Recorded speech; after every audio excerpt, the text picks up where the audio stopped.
Hello friends, welcome back to my YouTube channel magic of cooking. तो friends, आज के करছি মাছের তেলের একটি রেসিপি।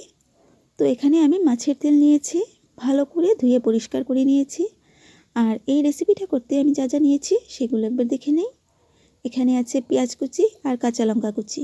এখানে দুটো কাঁচা লঙ্কা আমি কুচি করে কেটে নিয়েছি আর বড় সাইজের একটা পেঁয়াজ আমি কুচি করে কেটে নিয়েছি।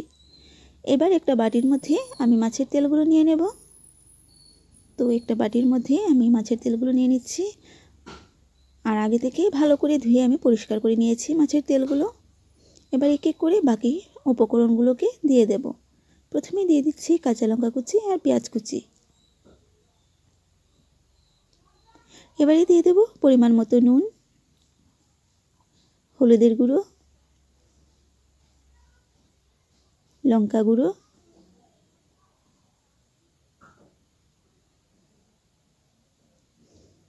আর দিয়ে দিচ্ছি জিরে গুঁড়ো, আর দিয়ে দেব বেসন। আমি এখানে বেসন দিয়ে করছি, আপনারা চাইলে বেসনের পরিবর্তে চালের গুঁড়ো দিয়ে করতে পারবেন।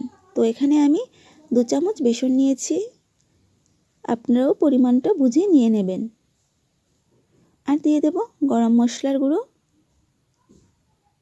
এবার সব কিছুকে ভালো করে মিশিয়ে নেব।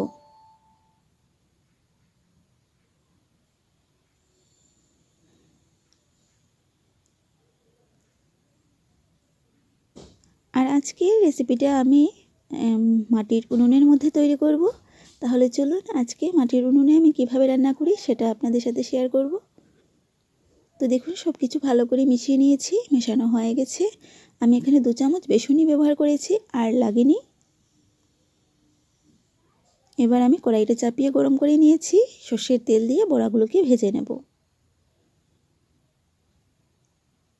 তো দেখতেই পাচ্ছেন আমি তেল দিয়ে বড়াগুলো ছেড়ে দিয়েছি, বাকিগুলোও দিয়ে দিচ্ছি।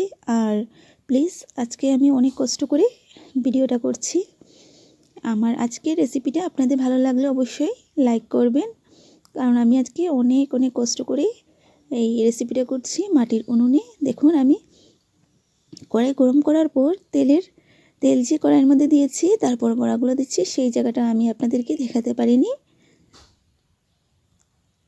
তো দেখুন, বড়াগুলো ভাজা হয়ে গেছে, আমি উল্টে পাল্টে ভেজে নিয়েছি।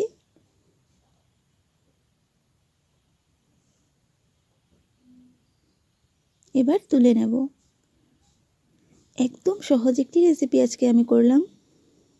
তো তৈরি হয়ে গেল আমার আজকে মাছের তেলের বড়ার রেসিপি। রেসিপিটা কেমন হয়েছে কমেন্ট করে অবশ্যই জানাবেন। ভালো লাগলে লাইক, শেয়ার, সাবস্ক্রাইব করে আমার পাশে থাকবেন।